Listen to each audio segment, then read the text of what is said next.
whatu fo isi nganga whaafitai, ile nei fiafi ono le hava no wa tātou maua, ia ma le fionga le Pristine, ia po le fionga fo te fono, o le tātou SASNOC, Samoa Association of Sports and National Olympic Committee. Ia ele tau whailo fo ia le fionga ia Tuaopepe a siata Jerry Wallwork. Le fo ua se mai a wale tātou pol kalame le nei fiafi. I le hava tele ma le whaalo, halo mātou te tū lima whaatalo whatu I lau fionga. Ia, wapenga fo'i pepe malole soifua le. E fo'i I kula le aso. Ia, whaafkai fo'i mo le avangoa. Ia, wapenga fo'i nga saurunga le pokalame masangi. Ia whaafeloa e fo'i a Samoa lo wapenga nga whaafonga mai. Ia nga pa ia mo nga mamalu I kulanga whalupe.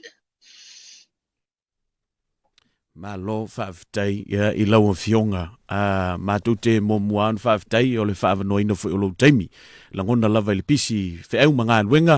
Ia mesi fo'i le tele o tō whinga lau fionga. O se taimi mua lea. Wa maua isa mātou wavanoa. Se I tala ai le ato pona I lau fionga. I lunga fo'i o le nei ala leo whaasala lau o le lima tō dasi. Ia po le ala leo whaasala lau fo'i mo le Pasifika I New Zealand nei. Talu mai ona tō fia lau fionga. E avea ma Pristine o le tātou a komiti ia po le fa lapo tupotonga o le SASNOC. Se I sau nola o fionga, ia vatu foi na mātou momo ngā lofa I lau fionga. Congratulations! Ia ili tō whinga ua loma sina.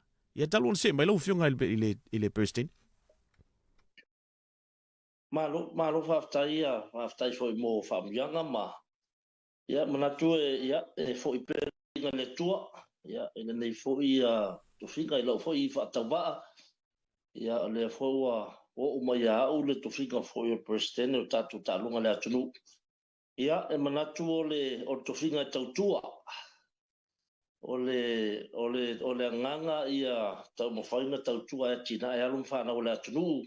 E ala lea o le sintia o le level o tūlanga o tatu talunga. E le nā se tasi se talunga. A o talunga o malawa I tutono le atunu. Ia pe o le o sau tau mawhai atu nga o se sao foi. Ia mpaena tau atina e tatu talonga ia mo le anga I luma. Malo lava whaftai leo manino le vaenga lea. Lau o fionga, tō te leo whaafisili. Awa tō te leo na sila fia lau fionga ia e Pristine whaia onga le tatu OCC. A o le whaala putuputonga leo le SASNOC. Ia se e wha manino lava awale sila fia lea tunu. Ia I le tatu komiti whaafoe, a mese fo I le fitai tunga. O le wha moe o tu whatasi ai, ia, le komiti le nei o le SASNOC. Ia, le lei whaaftai mo la no, o le whaatonga le SASNOC o le Samoa National Olympic Committee.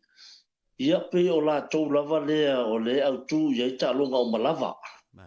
E le ngata Olympic Sports, vai whapena fo e non-Olympic Sports. E a whini ei tu mamai tatu talonga tono le atunu, I tono le whaatonga le SASNOC. Ia, tu foi se situlanga, ia pe o SASNOC e pulea tatu talonga tono le atunu. Ia matulanga fo le vatu fafo tatu au ta alo I talonga whaava malole ia le talonga le Pasifika o le malota pulenga Commonwealth Games ia whapel fatumtumu o le Olympic Games. So o le ngā runga telena o tau whaia ne tatu o le tatu whalaprotonga nei o sa idi mai fo I o se ledi mai fafo. I ala mai lea I le Olympic Committee po le whalatonga laulangi ia mawhai ai o na soani tatu talonga. Ia e mese le atina inga mo whamoe o talonga le Olimpeka ia ma talonga o le Commonwealth Games. Mana ia leo manino le tūlanga lea, a wafo I le tāpua I tā whafonga le tātu o tunu. O le lona lua ma tā upo e fese e tuese mātu whaafisili lau o fionga. Ia o le mai tau tā pendanga le tātou OCC, e le ngata o aso uma o masina wamba vai. Ia wa foi le wha moe o lo loma nei. E mawhai ona e tala I tūlanga ia, vai ane lo pulo o le teitei fono po le Pristine o le SASNOC, ia ta se e mai I le tātou OCC. O iei se tā pendanga a wā le wha moe le tātou OCC, wha moe le lau fiong. Ia, le lei, ia o lea lava, ia mor sirfia fo I o le ia le atunu ia o le tātou OCC po le au le atunu ia lo o tāpena nei e malanga atu nei le weekend nei le sa ia mo le whamoe o malo tau pulenga po le Commonwealth Championships o le sisinga o mea mafa o le ala whaia nei India e le nuu e tau o Ahmedabad I ngā Inkia Ia o se mea le fast food lua tunu ua le Commonwealth o la awai ia ma o se test event ta ua lea ia e tau tele i o atu ta longa o le Commonwealth Games i tau sang fōu i Glasgow ia o le fwela e tau mwhai atu ia tatu au pe o se test ta ua nei ma se lui fo i ta ua ia awale wha moe moe tau sang fōu ia o te minei o tatu au lewa ia ua fitfidia to fitu Mali. ia e to atolu a tamaitai ia mali e to fa ia la to uma ia sa pine o mai ta longa Pasifika sa fa e palau e le ngata fo o le to telo la to nei sa pine o fo i ta longa lo Oceania a le tulangi nei a i le amatanga tau sanga so ole au malosi ale ta to le au fo le va ye mo tau sang fo wa fa mo Commonwealth Games ia o tau fa ngala va ia au siene pine po se pine o fo ia wata po inga Samoa. Lau fionga e le tau selu atu. Ia i matati a fo i pe o na ele tatu au sisi. Wa loa fo i tau sanga ia maise tau mawhinga. I le silsila lau fionga whawhai onga. I le atina e ino le talonga sisi i tono le tatu tunu. Wa te le sisi tanga ia to telo tupulanga wa inka lesi fo i le tatu sia fo i whaangatama. Ia o le tūlanga na o le whaamoe whai nā malanganga o lo tam whai e tatu sosi. Ia e le pōma e fhoi le si la fia le atunu. O le tālonga leo si e leo se tālonga whai ngofi. E leo se tālonga fhoi e whai anei ai le leitai au. O le tālonga e whai tau sanga. Ia tua a mata na tau o se tūlanga e mawhai e na whai e masui pe wha tau vā fhoi i tau vanga te tele o wha vā malo. Ia o le ala le fai ma e to tele ala tunu o mai tonu wala mo whanau. E to tele foi wha ma mulu. Ia al temene o fa tupula I ale le se ma die pe o tatu talonga. Ia le foi to tonu o le por kalame o aonga. Ia o le si foi vaenga taua le mo le aga I luma ia o to tele tupula ngala iti. Ia pe o le si va next generation le la so o mai le to tele tatu o matua. Mali e whaafitai lau fionga o le mai tau le tātou lisi lea ua filia nei le tau fitu. Tō fitu lea ua filia.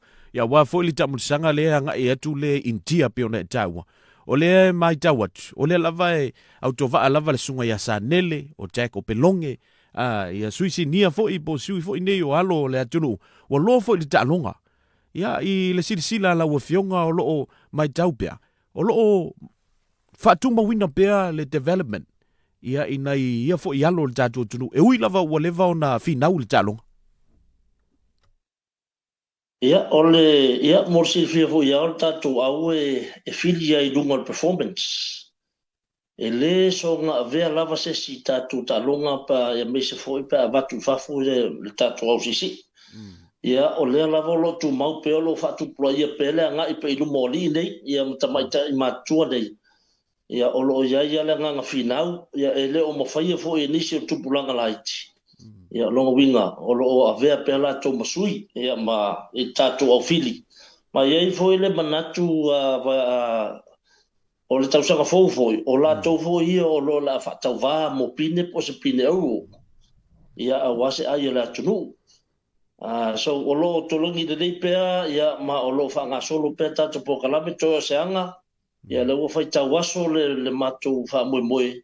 Ia ai e tatu runga ua lava tāpenga mai uma o lo le leia to toa fo tatu au e leise si o la vea. Ia ua lava fo le malosi a wale tau mwhai ngātu tatu wha moe moe tau sa e le vai aso fōu.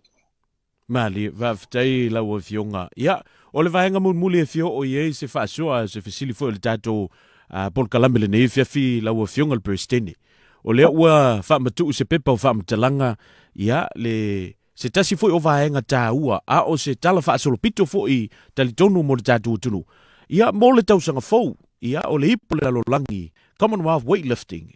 Pe ona sau no le fionga il whailau tusi, ia o lea ua whaamanino mai. Ia o lea ua tu watu leva noa mo Samoa. E tali mālua i se I tala lava e lau fionga sia matatia, a o le whaamoe moe tā ua mo le tausanga fou mo le tātou tunu. Ia mana tue le I whaingo fie le sa I ringa fo I o le avanoa. Ia o le tau mawhainga fo ia mai tutonu e tali malo Samoa. Ia sa tatu tau vā ma Ausitalia manusila.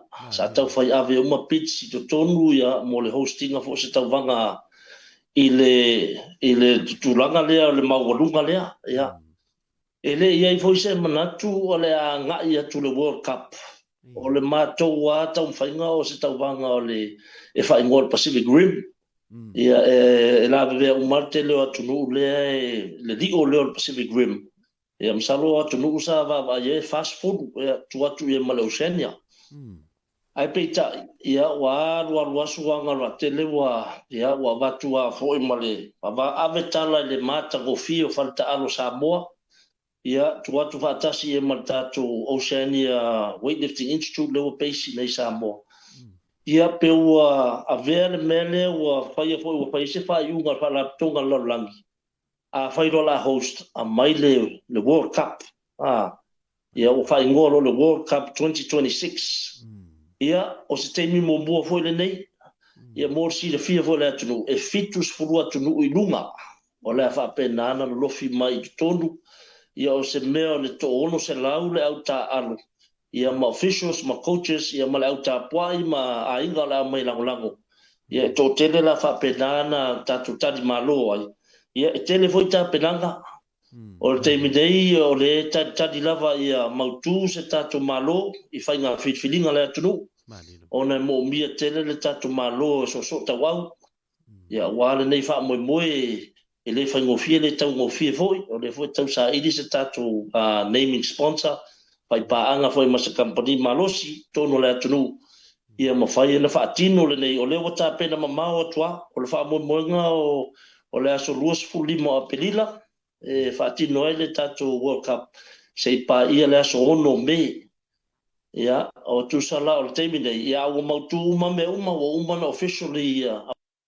Samoa le tatu event o lo so tau aula ma le para tonga lo Oceania weightlifting ma Commonwealth weightlifting so tau au foi le para tonga sisi ngai Samoa ma tatu Cessnock ia tu watu ia ma tanga lunga talonga le malo ia fa pena foi la ma tatu sponsor le e va ai lava ia se sponsor malo si fa na tatu na lue fatasi ia fa pena na uli masao uma ta penanga ia me se tatu alu atu fa moi tuatu mele tua me uma ia fa penana sao ia le ta penanga o tatu la tru ia me se foi matu nei o pa uma ia nga luenga tele ia fa penana uli masao ma ia matango fie le tauwanga tari malo le tru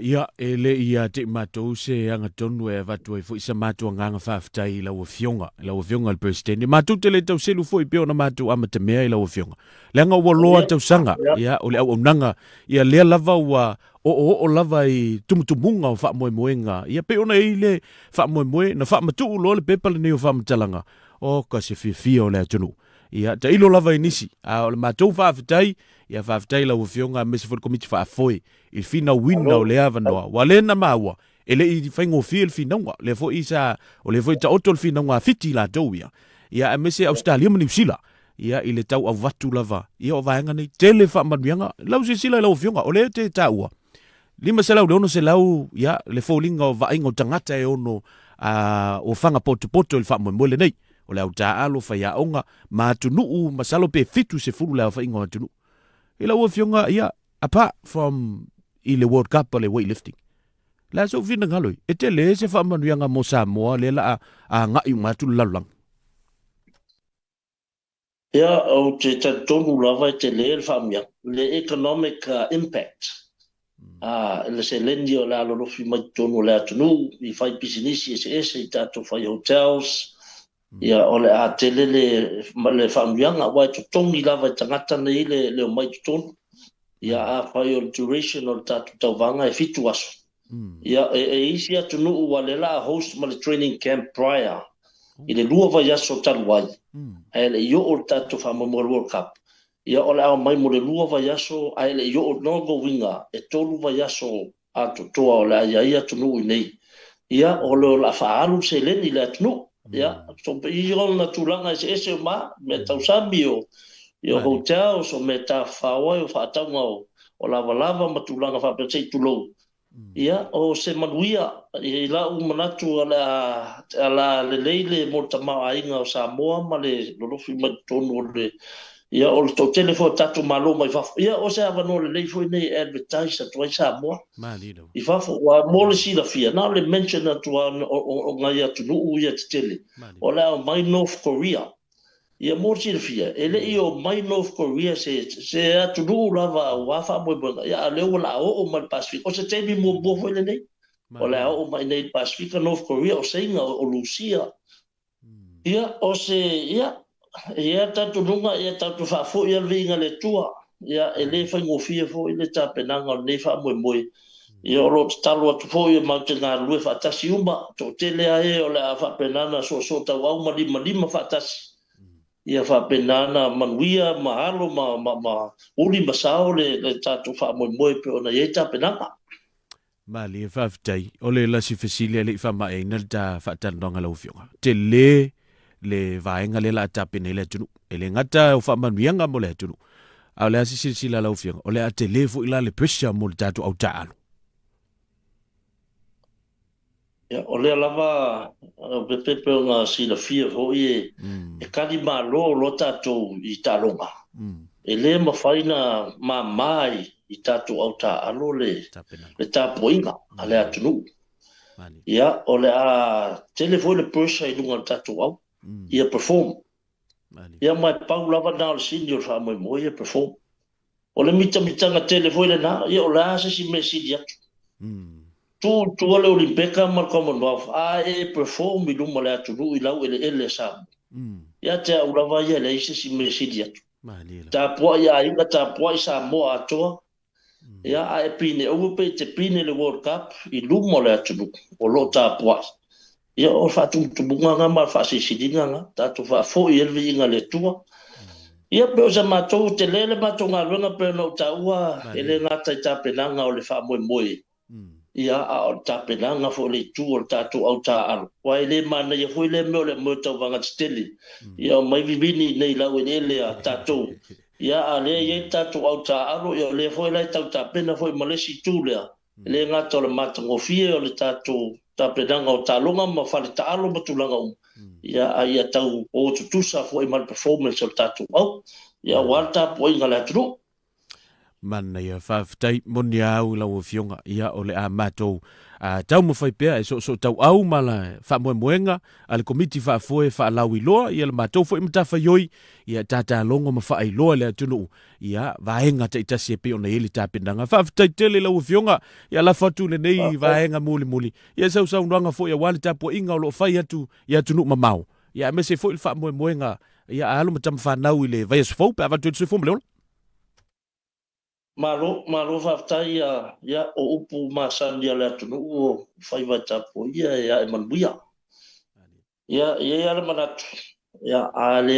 mo fo mal tapo inga le tunu ia ele se me fa malo si au ma ole ai le tu le tatu au ma tatu talonga ia moli atu faftai tele vela o le fatava pai masui o tatu au sisi ia me se fo tatu fala tonga talonga ia mo le toi fafta tele ta po inga Samoa yo na pa ia mo na mamadu ia i tu mo le kolope ia le ngata i ngai te roa ia fa pena fu nei tonu Samoa ia mana tu foi vele ia no fafta ia foi nisi foi yo lo fa pena na lang su ba me se fa mo nei yo le o lo matu tau fai tu ai le malanga intia ia lo so ani mai malango tatu Samoa IBFC ia lea lalo ala mai lalo sifa ia mese le National Bank of Samoa yo la tune lo tu la malosi mai fa tu pe fa mo tatu au ia le fangaloina tatu malo